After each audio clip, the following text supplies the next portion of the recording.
Hey folks, so I am back. We're going to use the cards today and do a reading. Had a great last week and I want to make sure that I get you guys a message, a collective message.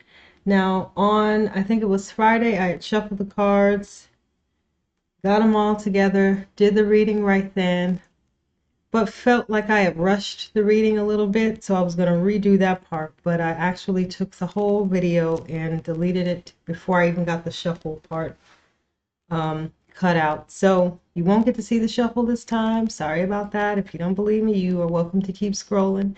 But these are the cards that I pulled. So I'm working from the Celestial Bodies deck. The 22 came out. Then it was the Solar Eclipse, the Fire card, and then on the bottom of the deck is the Lunar Eclipse card. And I'll just show you, well, how can I do that? I don't know. Show you quickly kind of what they are all in a row. So this is how the cards appear. And then we've got the lunar eclipse on the bottom. So, okay. Now my question as I was shuffling was what does the collective need to know? What does everyone need to know? What is the message in regards to what's going on and what might be coming up? And so that was the question. And so with this 22 card, so the 22 is a master number, right? It's about the architect, the builder, the intuitive, that's really methodical, takes his time building structure by structure, bit by bit.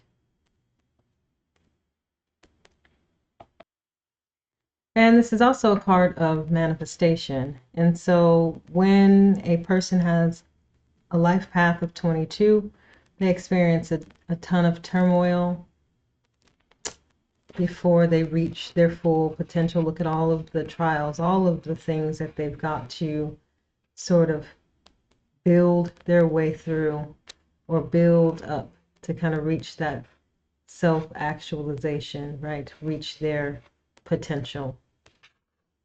But it's an extremely powerful card, or a powerful number rather. But then you see like on the sides here, the snakes, right? There's lots of temptation, lots of things that can throw you off the path. And so a 22 also, when we're thinking about numerology, it reduces down to a 4. And 4 is like, I think of it like the inner circle of the 22. It's kind of more on the ground, whereas the 22 comes in to build structures that will forever change humanity.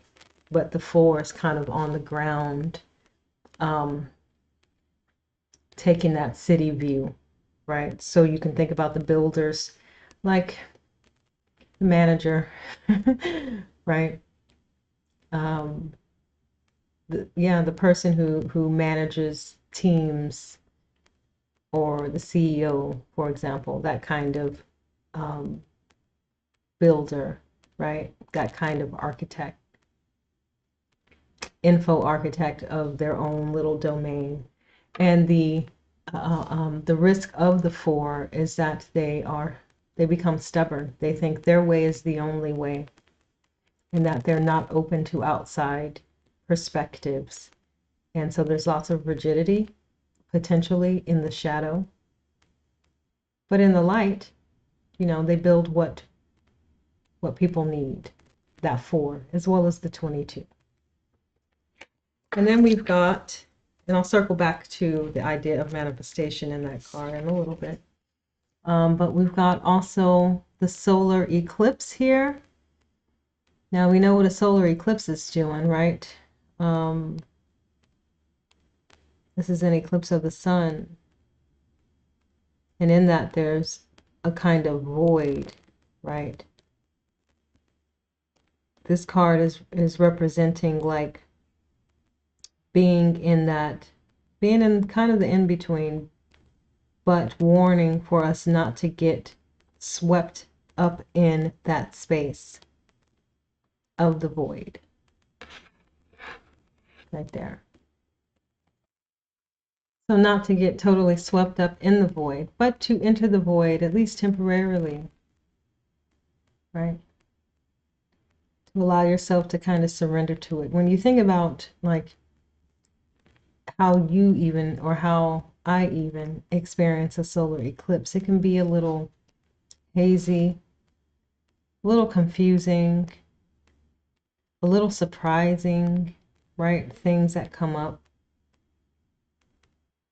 And so it gives us an opportunity to kind of reconsider the narratives that are operating in the background in our psyche, and sort of running the show, right? Especially if we are ready for things to change. But there's always a sense, though, with a solar eclipse and with this card, that even though we are not entirely sure or certain, we know that we will get through it and that the period of time is temporary. This is also reminding me of the eclipse season that just passed in September last month, and how the effects of it are still rolling out, still affecting us, right? There's still some things that we haven't seen that eclipse season has brought energetically that will manifest in the 3D soon enough. And then we've got the fire card. Fire reaction, right? Telling us to remember our agency, remember that we've got it. Remember our passions because we need them.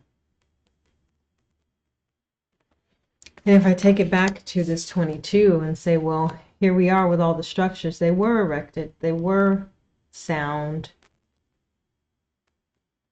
even if not entirely supportive of the people they were created for in the first place. At least we had the illusion that they were impenetrable, especially to the degree that we're seeing now as they crumble and tumble and are reduced to ash, right? So we've got a need for some new structures. I've been getting the feeling like, in the last few videos I mentioned, it's time to not only envision what we want for the world, but also start to live it in our day-to-day, however we can, right? Bit by bit. That's how the master builder builds his empire or her empire, right? And so we've got to start putting things in motion.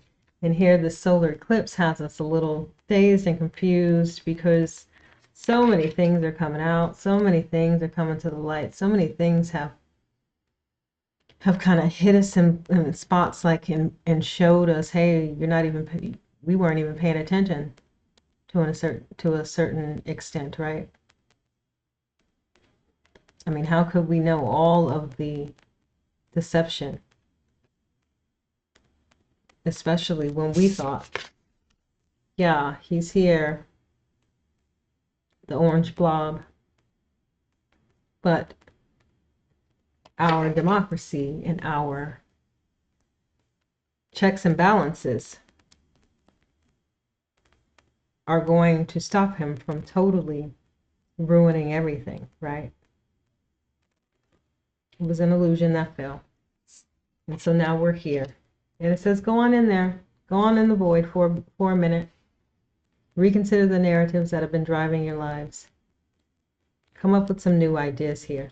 And remember in the process that you've got your agency, that you can take action. There is some action. People are taking action, right? We've got so much spread across the United States and globally. There's so many different types of evolutions with a rev in front that are going on right now. So many things are happening. I mean, when we talk about Pluto, as I've been talking about, especially when this lunar eclipse card is coming up here on the bottom of the deck. I'm just holding a piece of the deck. This is like the moon card in the tarot. That the lunar eclipse, it brings all of the shadowy crap out to the surface. All of the ego-driven stuff out to the surface. All of the nasty shadow work that needs to be transmuted out to the surface. And so because we have this card,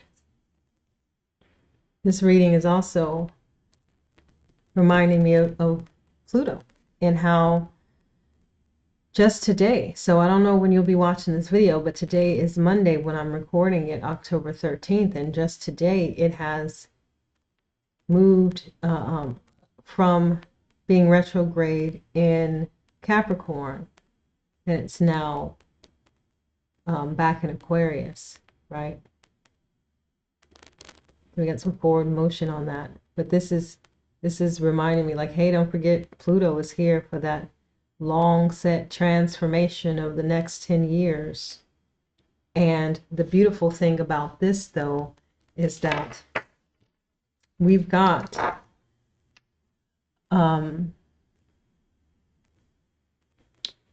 Pluto out of bounds, and I believe it's to the south. And the last time it was to the south was during some tons of revolutions. But it's really this polarity that it's, you know, oriented towards this time is about reformation and reclaiming our inner power, right? Like this card is suggesting. Remembering who we are, what we love, what we need, and not taking no for an answer. And so when we think about Pluto out of bounds to the south, that's the polarity that we are aligned with, right? Reclaiming our collective power, reclaiming our inner power. Now, terrible things happen during revolutions, and during that time, the last time it was out of bounds to the south. And I talked about it in one of the videos, but I think it was during the American Revolution, the British Industrial Revolution, and there was another one as well. And then the last time it was out of bounds to the north, it was back during World War II, and I hope I'm not confusing them. But when it was aligned with World War II, that polarity was all of the things that we don't want, right? More dictatorship, more nuclear weapons, the Holocaust, the internment camps, right? But all of that stuff is coming ahead, and we're looking at it like, oh my God, we could go this way or we could go this way. But because of what we are aligned with, at least it's clear to me which direction we are headed, even if it's hard to believe. And then let's look now down at, okay, because then after or under the lunar eclipse, we've got the cardinal, which is telling me it's a new dawn, it's a new day, because at the start of every season, right, this is what this card represents, the start of every season, when we get a new beginning. We get the new beginning. And then here we have Libra, finding the balance. Oh, and then here we have that south and that north node. I'm going to say this is even driving home that that idea of what I was just talking about. Pluto out of bounds to the north or the south, right? This is about taking those sides and working with them together, as is Libra. It's like, how can you take the polarities and balance them?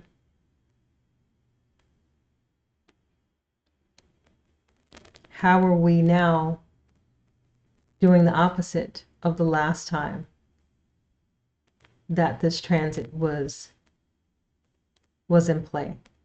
So the last time being around the World War II. We're going to do the opposite this time, right? We're going to reform. We're going to reshape. We're going to rebuild. And we're going to manifest some shit, because that's what this card is saying too.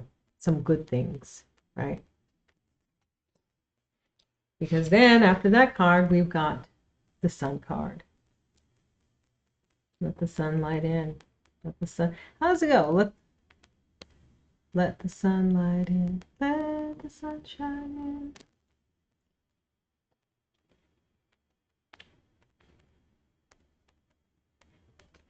in. Okay. So I love that. I love this for us, and we can think about how many things with that that South Node and North Node card coming up. Like how many evolutions with a Rev in front that are going on. We had Nepal, right? They got it done and got it done swiftly. They went into the void and said, "Hail to the Nah. We're not dealing with any of this. All of this shit has to go." And they meant it, and in 3 days it was done. Right? With that fiery action. With that fiery, passionate revolt. Because that's also what this period of time is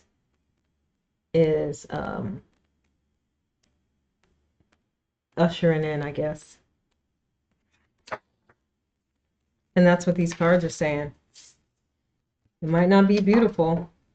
It might not be easy how you get from crumbling structures to the Sun card all the way over here.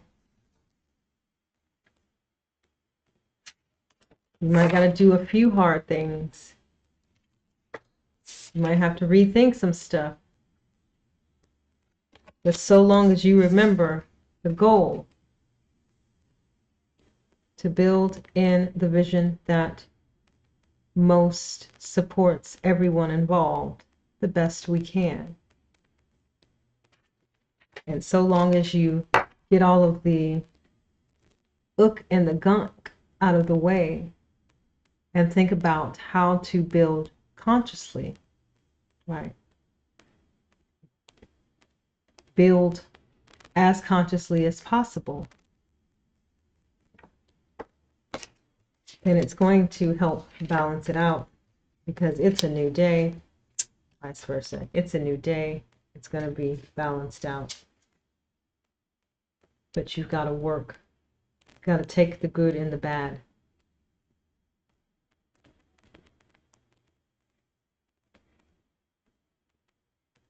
And allow them to work together. So, okay, anything else? Let's see. I feel like I just say the same message over and over in different ways when I do a reading, because that's always what's coming through here. I can say that, you know, they're trying to do the same thing. I could read it this way too. The Orange Blob and his cronies and his band of oligarchs. They're totally crumbling all of the structures, attempting to take down our financial system, then the economy. They are. So they can remake it in their own vision.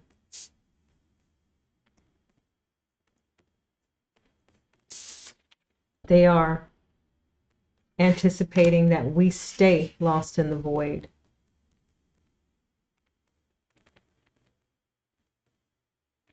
And that we don't remember our agency, we don't stand up for ourselves. We don't revolt because we've gotten so complacent. They think most of us are still under the spell, under the illusion of the so-called American dream.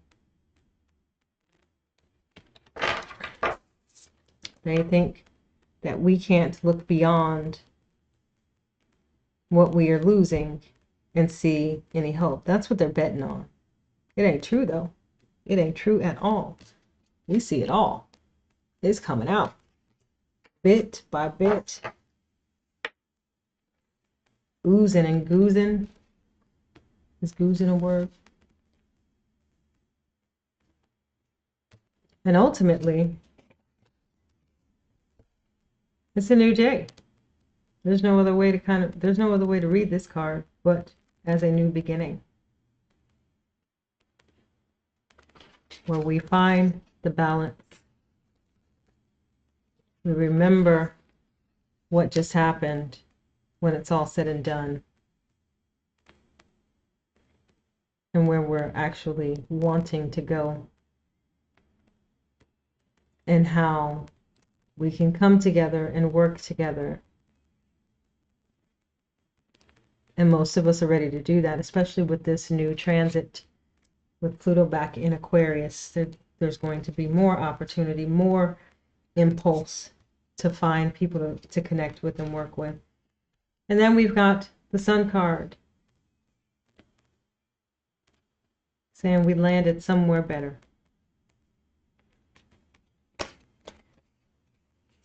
So, yeah, they're doing the same thing, but we still get the same outcome.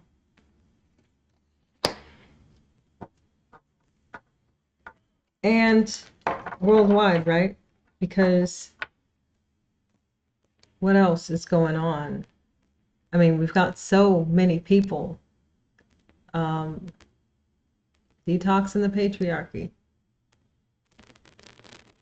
and decentering men and standing up for their rights, like around the globe. And so it's happening. There ain't no stopping this train. It's just got to all come out. We just all have to remember there are other ways to live, even if we are in this temporary place that feels weird and strange and uncomfortable. We'll do what we have to do.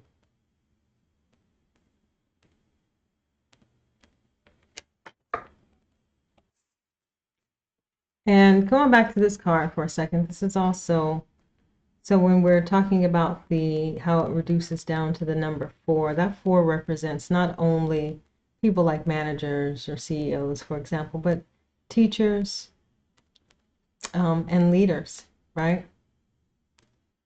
So this is reminding me yet again, don't forget the ones whose voices were loud, right? Whose voices were helping to stand up for, the marginalized and for people being directly impacted, who have never stopped calling out the orange blob and his cronies. And those who did not, the leaders who have been quiet, who have been compliant, who have been saying one thing and then signing and siding with laws that go against everything we need, right? And this is also a card of manifestation. So it's telling me to tell you to think about your manifestation formula. How do you best manifest? Especially in periods of time where there's pressure, where things are a little unclear. How do you do that? How do you seek the clarity that you need to know what it is that you want? And so this card is saying, don't stay too long. It's temporary, this lack of clarity, if you're feeling it, right? Use that period of time to examine a few things. So you can manifest some things through the fire and through the agency that you possess. And the fire card is also connected to the solar plexus chakra. It's all about personal power and transformation and that inner spark, right, that we need to get things done.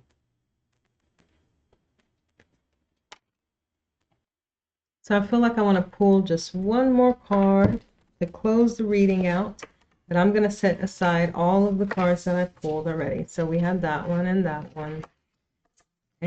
the fire card, and then the five that I mentioned on the bottom, right? So the lunar eclipse, the cardinal, the Libra, the south node and north node, and then that sun card coming out beaming bright. But I feel like I just want to pull one last one.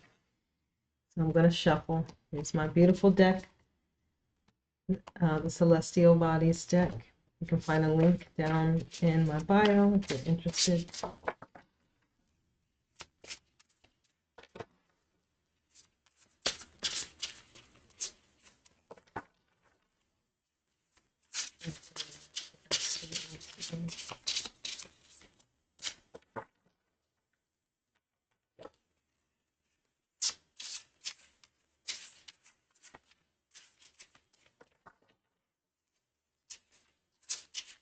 I love that the solar eclipse and the lunar eclipse both came. Oh, there's, okay, these two. You want me to take these two guys? Yes or no?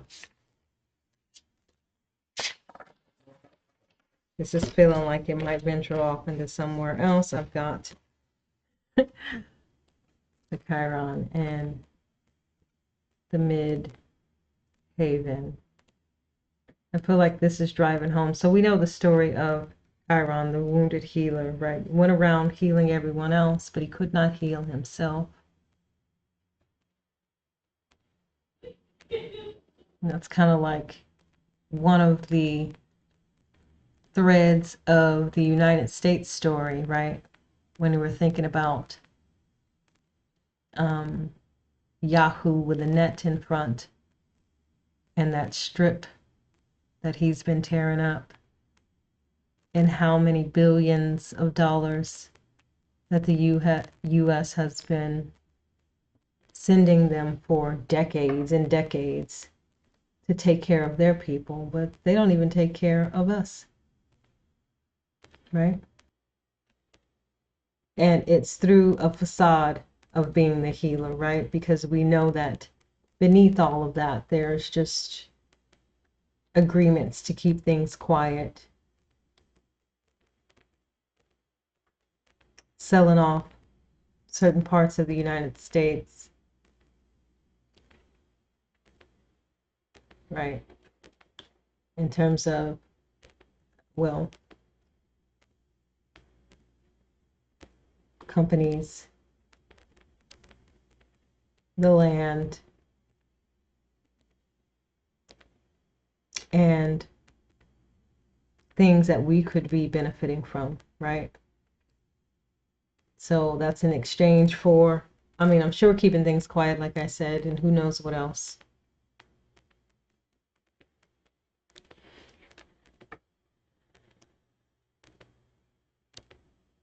And so Chiron was always encouraged to take his own medicine, right? To heal himself. That was the struggle. That was the struggle. So that's also something that needs to be examined when we're thinking about and rebuild, when we're thinking about the structures that we need and rebuilding things consciously. We've got a lot of hands in other countries. That's definitely one that's coming up through this card for me.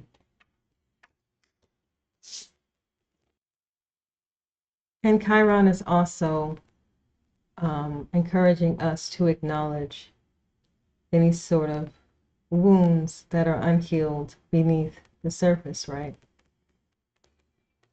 Talking about this country and talking about us individually.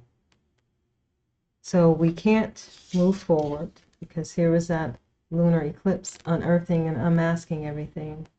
We can't move forward if these things do not get healed. And now I'm thinking about the so-called Purple Revolution and how that petered out before it even got started good.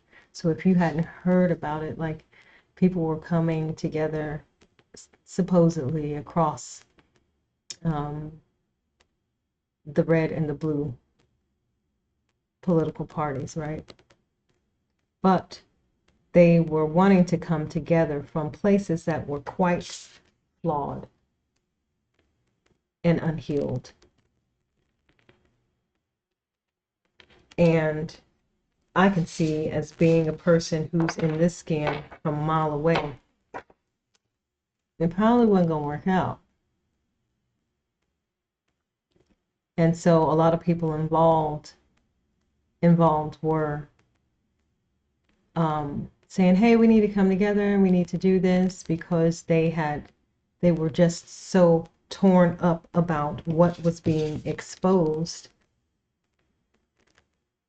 because they were people on the right and they were having a hard time making sense of all of the stuff that was coming out, and they couldn't believe it, right? The masks were falling off. They couldn't believe what they were seeing, and so they were trying to become allies with other blue, with blue people, right?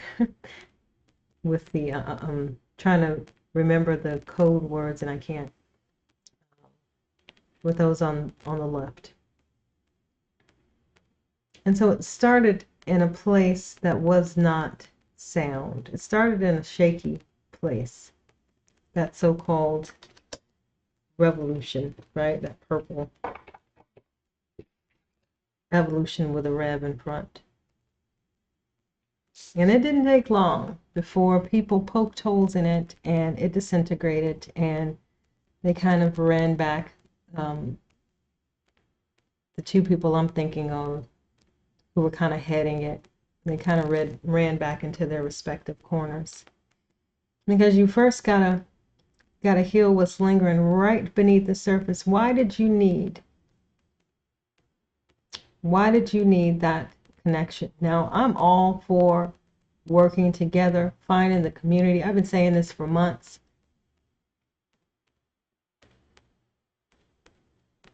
But you can't do that under false pretenses.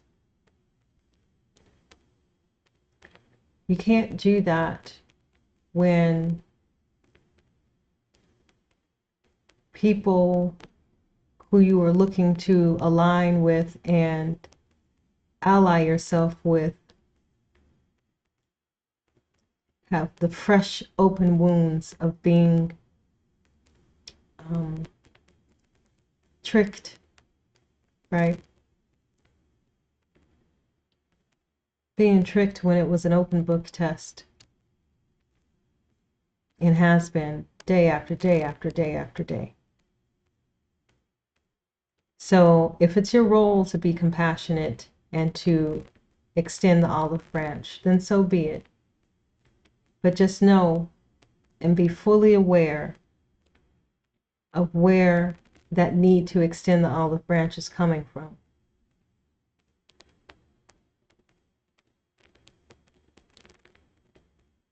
Is it coming from a place of love, or is it coming from a place of needing to be the savior?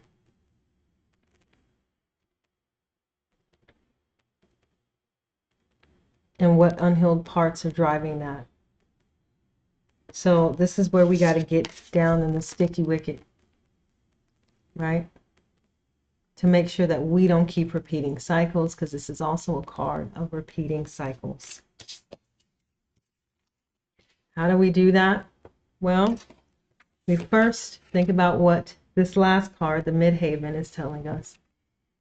It's telling us to remember how expansive we are, that we are more than this 3D experience, that we come from all kinds of cosmologies and probably galaxies, and we are just condensed down here in this tiny speck of a physical body for limited time. Some of us belong to the star I want to say star beings, that some of us are star people, that some of us come from the angelic realm, that some of us are fae people, right, with all the fairies. I gave a reading the other day, and this woman had all these fairies and flowers around her.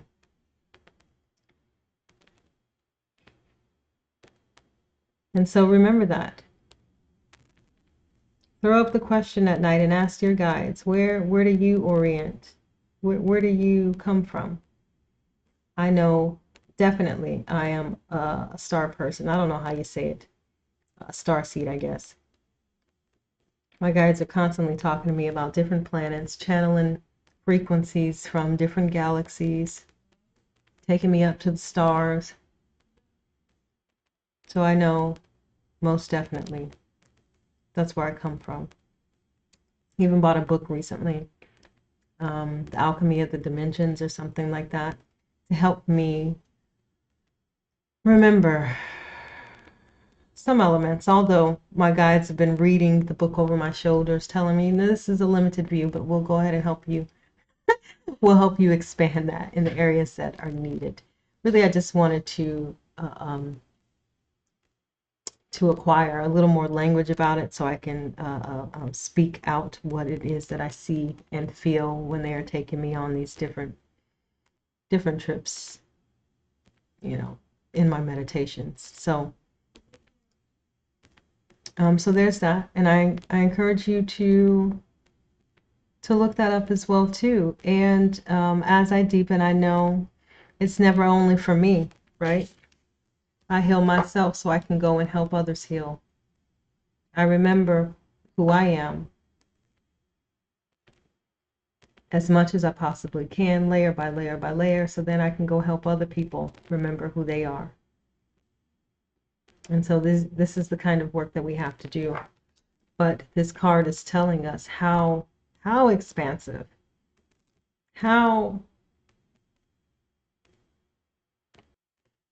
this card is telling us, or reminding us about how expansive we are. And it's also telling us, I love this card because it's like it's, you know, encapsulating a cosmic gateway, but at the same time saying, hey, you can have self-mastery down here in the 3D. You can be the thing that you want, so long as the thing that you want is coming from the heart, right? It's driven by the heart. And it's also saying that some things, you know, there are certain cycles and pillars that kind of hold up humanity and hold up this time that we exist within. And therefore those things may kind of be predestined, right? Because we sign up for an experience. It's my belief. You don't have to believe it, but we sign up for an experience before we incarnate. We say, okay, I want to experience this, and I want to experience that, and I want to experience that. Now, how we get there, though, right? That is dependent upon our free will. Which takes me back to this fire card, the passion, the agency, the drive, the determination.